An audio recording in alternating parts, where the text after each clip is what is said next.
आणि आताची मोठी बातमी समोर येते। अजित पवारांचे 12 आमदार हे शरद पवारांच्या संपर्कात आहेत असा दावा रोहित पवारांनी केलाय। लोकसभेच्या निकालानंतर अजित पवार गटाला मोठ्या अपयशाचा सामना करावा लागतोय।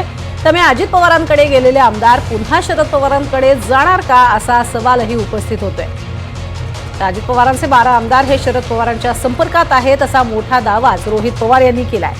अनेक आमदार धास्तावलेत असंही वारंवार बोललं जात आहे।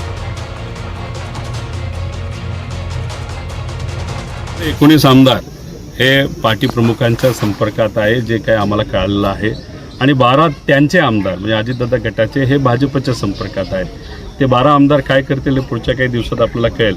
पण या 18 आणि 19 आमदारांपैकी कोणाला घ्यायचं नाही हे आमचे पक्षप्रमुख नक्कीच ठरवतील। फक्त आमच्या सगळ्यांचं आणि कार्यकर्त्यांचं खास करून एवढंच म्हणणं आहे की अडचणीच्या काळामध्ये जे लोक निष्ठेने आपल्याबरोबर राहिले त्यांना पहिलं प्राधान्य, आणि जे सत्तेत स्वहितासाठी नाही तर मानून मुटकून नाही तर अडचणी आणून जर त्यांना तिथं घेऊन गेले असतील, परत इकडे आले तर त्यांना प्राधान्य हे दुसरं द्यावं, असं कार्यकर्ता म्हणून आम्हाला सगळ्यांना तसं वाटतं।